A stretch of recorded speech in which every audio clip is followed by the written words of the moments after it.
Hello, I'm Bob Evnen, Secretary of State for the state of Nebraska. USLGE is a nationwide organization that represents the very best of livestock genetics across the United States.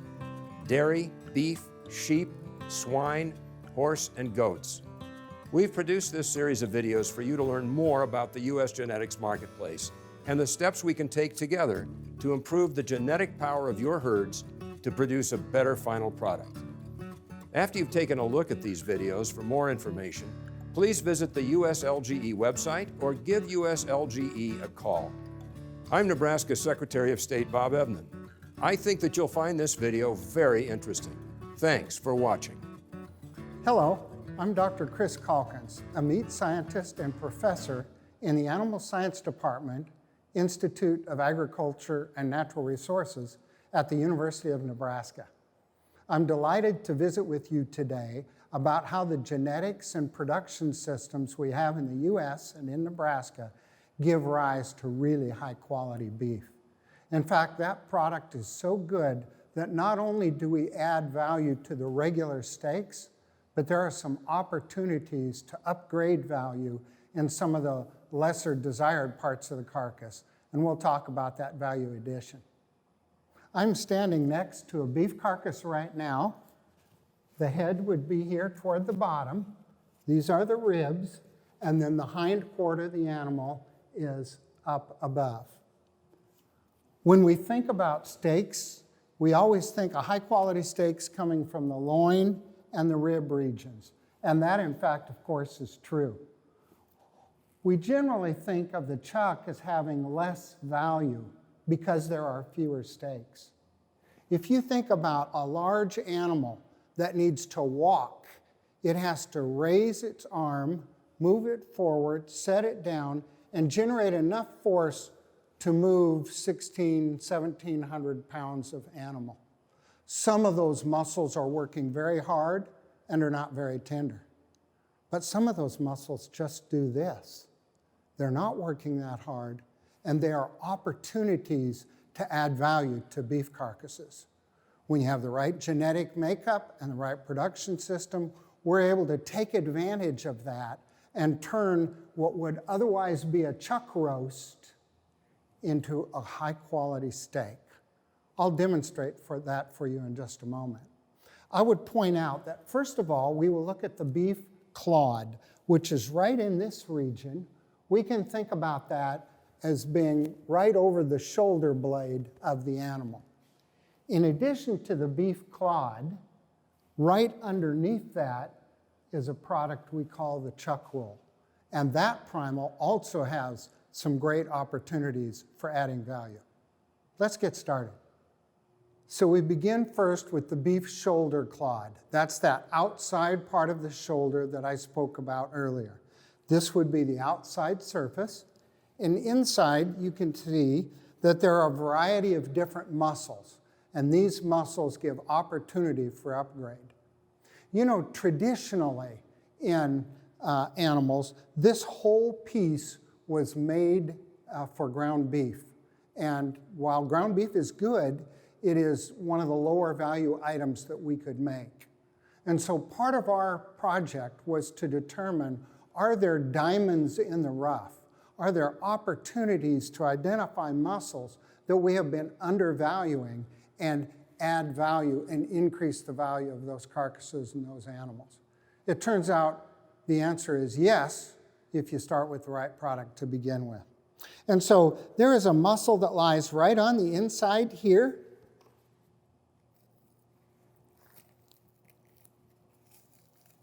It's fairly easy to get to. Again, prior to our project and study of these particular muscles, this was a muscle that was just put into beef trim, used for ground beef. This muscle, however, when it's cleaned up, so we'll just trim off this fat from the outside surface. This muscle is called the petite tender, or sometimes people will call it the shoulder tender. It's a very nice sized muscle. You can easily cook it on the grill and then make medallions. And so here we have a steak quality muscle that was being used for ground beef prior to this. Once we remove the petite tender, the next muscle is this muscle complex right here in this region. Here we can follow the natural seams, and by separating this piece will become our flat iron steak. Many of you have heard about that. It is the second most tender muscle in the carcass. But again, prior to our project, this was a muscle that was typically used for hamburger or roast. I'll just set this aside for a moment. On the inside is this soft tissue. That goes right next to the shoulder blade. And on the outside, I've already started to remove some of that fat that's on the surface, the subcutaneous fat. Now, on the inside, we just remove that extra tissue.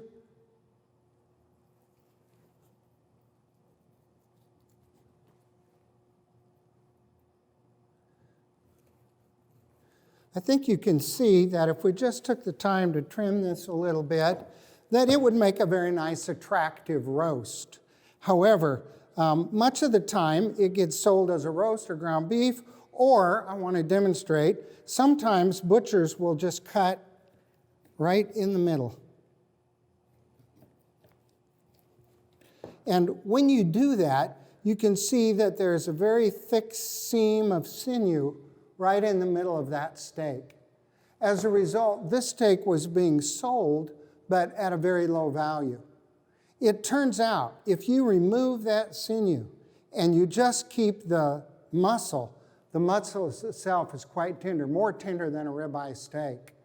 That is unrealized value. And as long as you have the right genetics in the animals that you're working with, then you'll end up with a high quality product. So in this case, I'm going to save the good stuff and remove that sinew. We do lose a little bit of yield, but the increase in value from these flat iron steaks make that a worthwhile effort. Now, what we can actually do is we can separate out that sinew from the entire piece and not have to cut steaks like I did. And when I cut those steaks, I just simply wanted to demonstrate for you what those steaks would look like if you cut them across that sinew. But instead, if we just take a moment and separate that sinew out of the middle of this steak,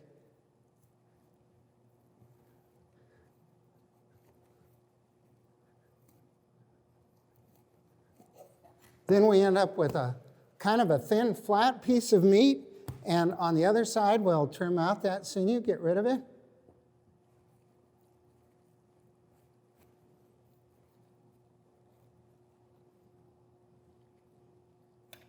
There we are.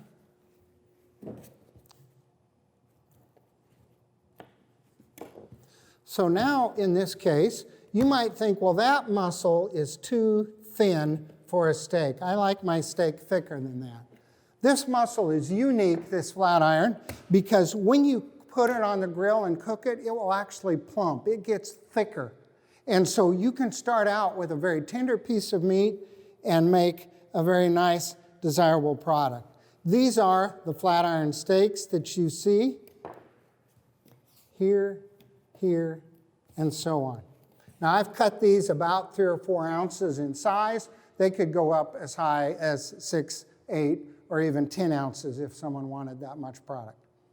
So now we have the remainder of the shoulder clod. We removed the petite tender, we removed the flat iron steak, and there's a very large muscle here, not surprisingly, called the clod.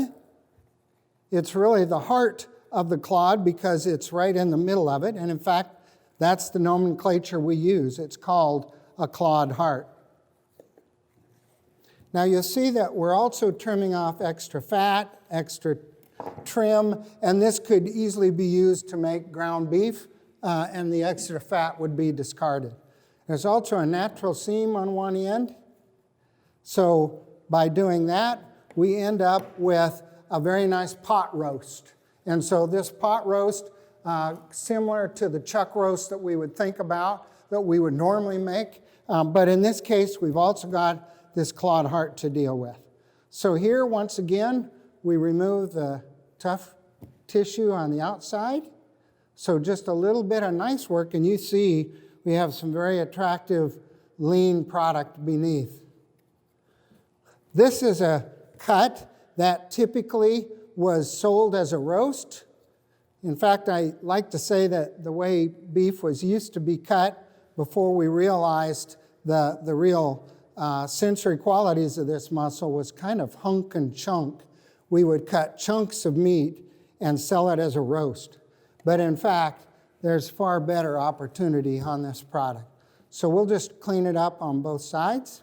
And then you'll notice there's a tendon on this side. And so that tendon actually, this muscle is made in two pieces. And in one part, the fibers go this way. In the other part, the fibers go this way. And they lie on top of each other. So that if we just started cutting steaks now, sometimes we'd cut across the grain, sometimes we'd cut with the grain. And whenever you're cutting meat, it's always better to cut across the grain. That's going to give you a better eating experience. So the best way to do this is to separate these two pieces apart. So I'm just following that natural seam between those two parts of the muscle, as you can see. Once we've done that, once again, there's an opportunity to get rid of that extra tissue, that extra sinew, in this case, an extension of the tendon itself. And now we're left with some pure, lean meat. Now, if you don't have the right genetics, the right production system, the right animals, then this is a product that is best, in fact, used for something like a roast or ground beef. But in our case, because we have that great genetic background, this muscle is more tender and has better eating quality than what many people recognize. And so I will just take a few minutes and create these steaks. These are called ranch steaks. Ranch steaks are intermediate in tenderness and value. Think of it something like a sirloin steak.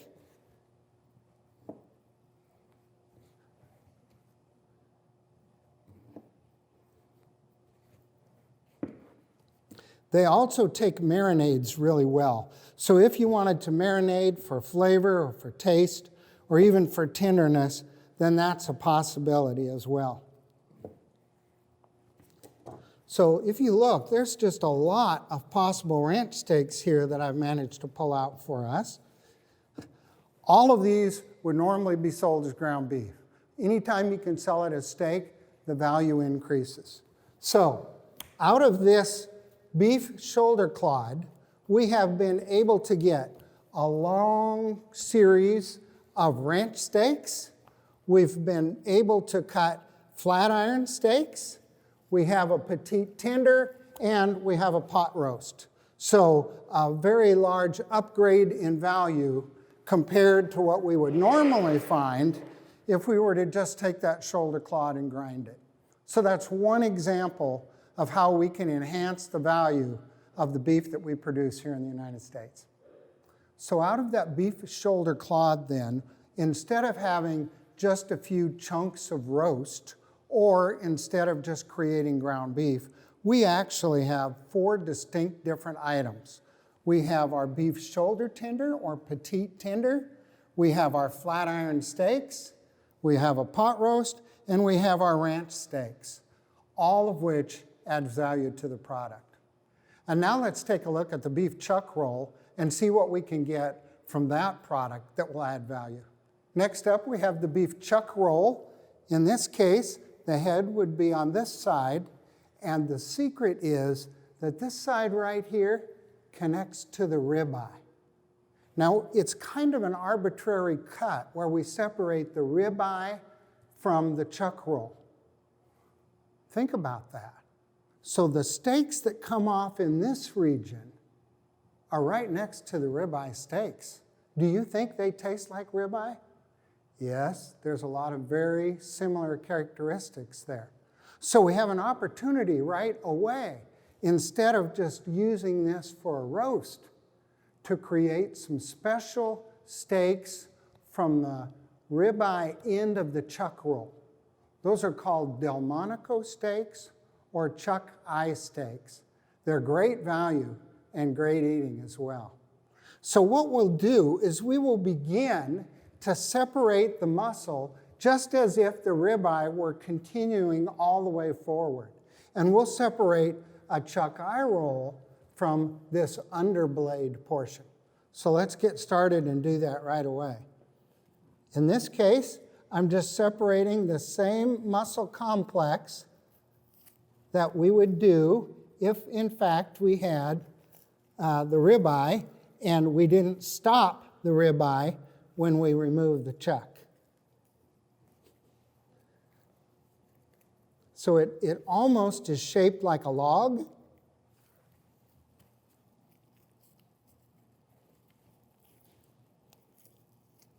Whenever you're cutting meat and you can hit a seam like that where everything just falls apart, you know you're in the right spot.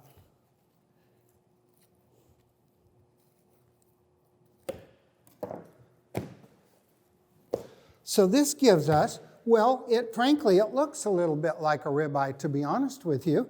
And so there was actually a project done where we took and cut steaks the entire length.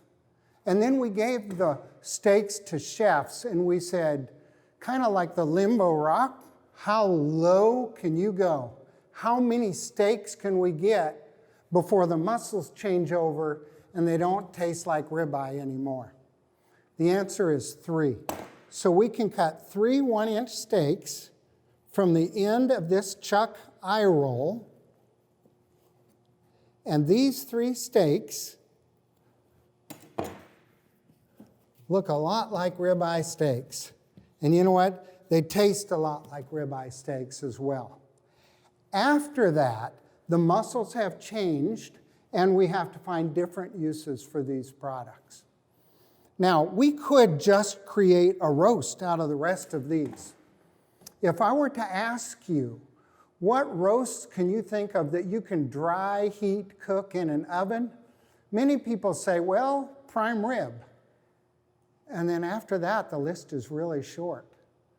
The beauty is, this portion of this chuck eye roll can in fact be dry heat cooked. It makes awesome roast beef.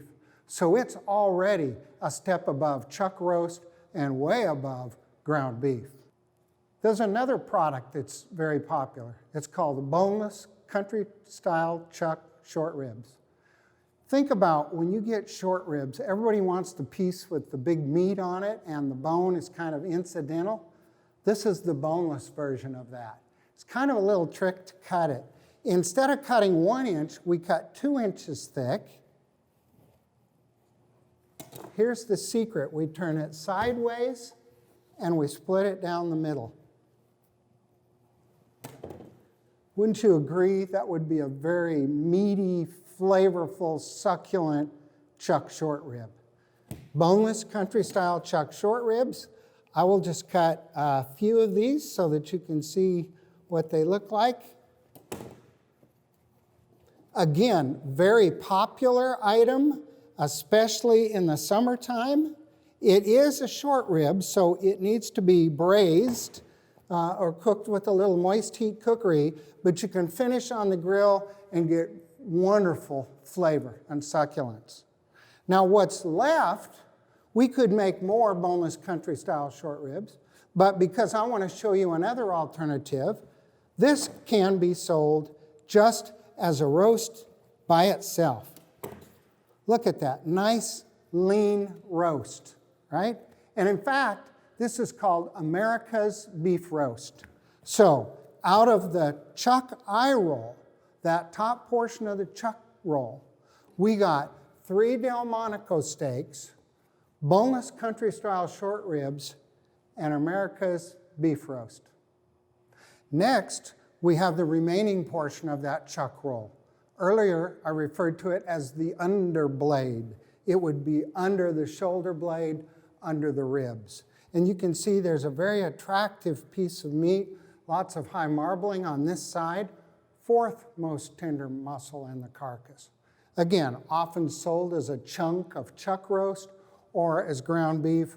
We know there's more value than that. This is a very interesting muscle because it fans out like the fingers of my hand. So if you're going to try and cut it, you will have to be careful that you're always cutting across the grain and not cutting with the grain. It means we have to spend a little bit of time trimming up and cleaning up this product. The other thing about this particular piece of meat, in addition to this underblade portion, there's also a flat muscle here that's very coarse in texture, and in fact, it looks a lot like a flank steak. It is not a flank steak, but it is the next best thing. It has very similar properties and can give us a very similar flank steak type eating experience as well. And flank steaks, it turned out, partly because we don't make very many of these, are very popular. And so selling this flank steak rather than as ground beef or as roast item is actually a value upgrade as well. So in this case, it's called the Sierra cut. And you can see it's got, I'll trim this off so you can see a little more clearly. There's a very coarse texture to it, which makes you think and makes it look a lot like flank steak. So this particular cut then, sold as a flank steak replacement, is a great opportunity to add value. And then lastly, we have this muscle that I talked about that tends to lie next to the ribs. We just take a little time to trim off the extra connective tissue that's here. And then out toward the end here, it just gets a lot narrower, a lot thinner. So once you get out to the end, you can go ahead and just cut that loose. This will become part of our ground beef mix. On the inside, we begin to separate that tissue as well. Well, you can see the marbling that's present there, that fat within the muscle that really gives it great flavor and tenderness as well. Remember when I talked about how it fans out like the fingers of your hand? So that you can see there are the fingers of the muscle in this location. Because I've removed this piece, we now have a very nice squared up piece that can then be cut into steaks. These steaks are very flavorful, fourth most tender muscle, as I mentioned before. And in fact, we call these Denver steaks. And so Denver steaks offer another opportunity to dramatically increase the value associated with this beef chuck roll. You can see lots of rich marbling, great succulent flavor, and a good return, a good fair amount of steaks that are located there. We could do some other things with this piece. For example, if we split it in the middle and then split it down the center. And we also have a very nice little piece that can be sold as well. So a lot more value associated with this chuck roll than just roast or ground beef. So briefly, in summary, what we see is from the top portion of that chuck roll, which we called the chuck eye roll, we have Delmonico or chuck eye steaks, we have boneless country style rib, America's beef roast, the Sierra cut, and then we have these Denver cuts as well. Dramatic increase in value. Now, just like we used to tell people when you do things that are a little bit risky, we always use that phrase, don't try this at home.